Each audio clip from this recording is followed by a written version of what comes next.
Salam əziz və dəyərli dinləyicilər, mən bugün sizə Qanlıdaş əfsanəsinin həm oxusunu, həm də təhlilini təqdim edəcəm. Başlayaq oxusundan. Deyir, yenə Şirvanın qanlı qadalı günləri başlamışdı. Deməli, haranın? Şirvanın. Yağı ölkəyə hücuma keçmişdi, yəni düşmən. Onlar yavaş-yavaş Şamaxıya yaxınlaşırdılar. Hara yaxınlaşırdılar? Şamaxıya. Kolanı obasının ərənləri bir yerə toplaşdılar. Deməli, hansı obanın? Kolanı obasının ərənləri bir yerə toplaşdılar. Dəmirdağı özlərinə igidbaşı təyin etdilər. Deməli, Dəmirdağ bir igid idi. İgidin adı Dəmirdağ idi. Onu isə özlərinə igidbaşı təyin elədilər. Ərənlər dağlara çəkildilər. Düşmən Kolanı obasından bir qədər aralıda düşərgə salmışdı. Qoşun neçə vaxt idi ki, yol gəlirdi, tamam əldən düşmüşdü. Düşmən sərkərdəsi bilirdi ki, Şamaxı qalasını almaq asan olmayacaq. Deməli, düşmən əslində bunu bilirdi. Mütləq yorğun qoşuna 3-4 gün istirahət vermək lazımdır. Dəmirdağın igidləri axşamdan biraz keçən kimi qəfildən düşmən çadırlarına hücum edir, onları dincəlməyə qoymur, neçə döyüşçülərini məhv edirdilər. Dəmirdağ el arasında təkcə gücü ilə deyil, düzdüyü bayatılarla da at çıxarmışdı. Deməli, Dəmirdağ həmçinin özündən bayatı da formalaşdırırdı. Kolanı elim mənim, arxamda selim mənim, dirikən qibləgahım, ölərsəm görüm mənim. Aha, Dəmirdağla elin ağıllı, kəmalı, gözəl olan Sona əhd peyman bağlanmışdı. Deməli kim? Sona. Yazın sonu, yayın əvvəlində istəklərinə qovuşacaqdılar. Deməli nə zaman? Yazın sonu, yayın əvvəlində. Görüş yerləri də Cüyürlü meşənin tən ortasında Sıldırım qayanın ətəyindəki çapıq daşın yanı idi. Deməli hara idi? Cüyürlü meşənin tən ortasında Sıldırım qayanın ətəyindəki çapıq daşın yanı idi. İlk əhd peymanlarının şahidi bir çapıq daş, bir də lalələr olmuşdu. Deməli, ilk əhd peymanlarının şahidi bir çapıq daş, bir də lalələr olur. Bir axşam Dəmirdağın şir ürəkli igidləri yenə düşmən düşərgəsinə qəfildən hücum edirlər. Orduya çaxnaşma düşdü. Çaşbaş qalan düşmən əskərləri onların qarşısında yarpaq kimi əsirdilər. Dəmirdağgil düşmənin 2 seçmə pəhləvanını da özləri ilə apara bildilər. Bundan xəbər tutan düşmən sərkərdəsi hirsindən zəncir gəmirirdi. Bu frazoloji birləşmədir, yəni hirsin əsəbi olduğunu göstərir. Şeypur çalındı, qoşun ayağa qalxdı, əmr verildi. Bütün Kolanı obasının qocasını, uşağını, qız gəlinini meydana cəm edin. Cəmaat meydana toplaşandan sonra sərkərdə dedi, əgər Dəmirdağın və onun yoldaşlarının yerini göstərməsəniz, hamınızı qılıncdan keçirəcəyəm.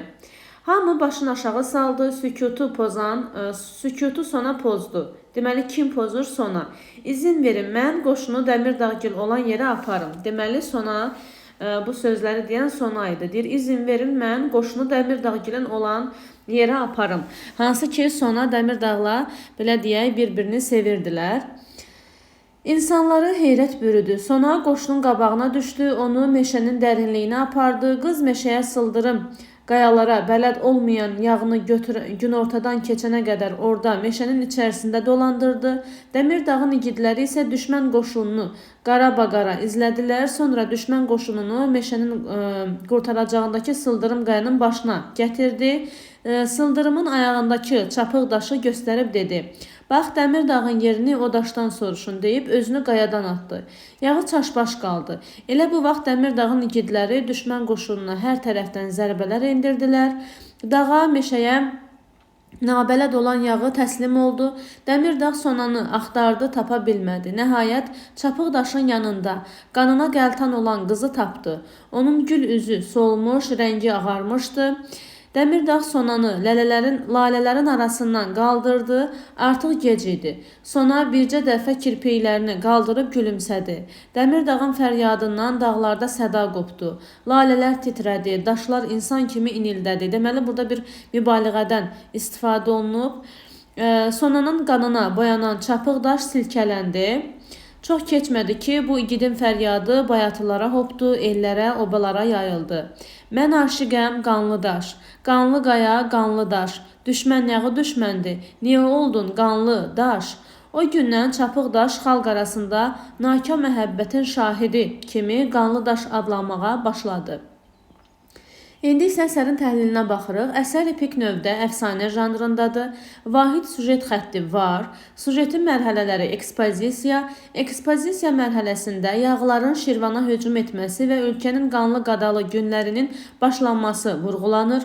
Zavyaska mərhələsində, yəni bu düşmə mərhələsidir, yəni düyün mərhələsi, Kolanı ərənlərinin dağlara çəkilməsi və Dəmirdağın düşmənə qarşı partizan mübarizəsi, daha sonra kulminasiya nöqtəsi düşmən sərkərdəsinin cəmaatı təhdid etməsi və Sonanın özünü fəda etməyə qərar verməsi, Razviyaska, yəni düyünün açılması mərhələsində isə Sonanın düşməni aldadıb uçurumun başına gətirməsi və özünü atması, finalda isə Sonanın ölümü və Çapıqdaşın Qanlıdaş adını alması. Deməli, həyat hadisələri təhkiyə əsasında əks olunub. Mövzusu xalqın azadlığı və torpağı uğrunda mübarizəsi, vətənə sədaqət və fədakarlıq, eləcə də saf və sadiq məhəbbətdir. İdeyası vətən sevgisinin və vətənin müdafiəsinin hər şeydən, hətta ən böyük məhəbbətdən də üstün olmasıdır.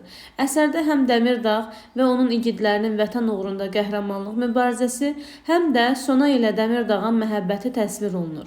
Sona və Dəmirdağ timsalında müəllif göstərir ki, vətən və məhəbbət yolunda canından keçmək, əsl insanlıq, igidlik və sədaqət nümunəsidir. Sona düşmənə Dəmirdağı satmır, əksinə öz canı bahasına xalqını və sevdiyini xilas edir. Onun ölümü ilə qəhrəmanlıq və məhəbbət birləşir. Daş da insan kimi bu faciənin şahidinə çevrilir. Əsər yağıların Şamaxıya hücum etməsi ilə başlayır. Kolanı obasının ərənləri vətəni müdafiə etmək üçün birləşirlər. Dəmirdağı da özlərinə başçı seçirlər. Şamaxı qalasını tutmaq çətin olacaq deyə düşmən sərkərdəsi 3-4 gün qoşununa istirahət verir. Dəmirdağın başçılıq etdiyi dəstə axşamdan biraz keçmiş düşərgəyə hücum edir. Onları dincəlməyə qoymur. Dəmirdağ təkcə igidliyi ilə deyil, bayatıları ilə də el arasında məşhur idi. O həm qılınc sahibi, həm də söz ustasıdır. Sona ilə Dəmirdağ nişanlanmışdı. Yazın sonu, yayın əvvəlində isə toyları olacaqdı. Onların görüş yeri cüyürlü meşənin ortasında Çapıqdaşın yanı idi. İki aşiqin əhd peymanlarının şahidi bir Çapıqdaş, bir də lalələr olmuşdu. Dəmirdağ düşmən düşərgəsinə hücum edir. Düşmən qorxuya düşür. Düşmənin iki pəhləvanı əsir düşür.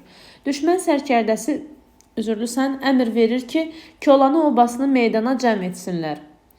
Sərkərdə oba əhlinə şərt qoyur ki, Dəmirdağın və yoldaşlarının yerini deməsələr, onların hamısını məhv edəcəklər. Sona onların yerini deyəcəyini deyib, düşmən qoşununu günortadan bir qədər keçənə qədər düşmənin nabələd olduğu meşədə dolandırır.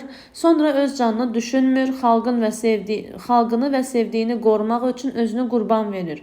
Özünü qayadan atır. Dəmirdağın qoşunu düşməni izləyirdi. Çaşbaş qalan düşmən məğlub olur.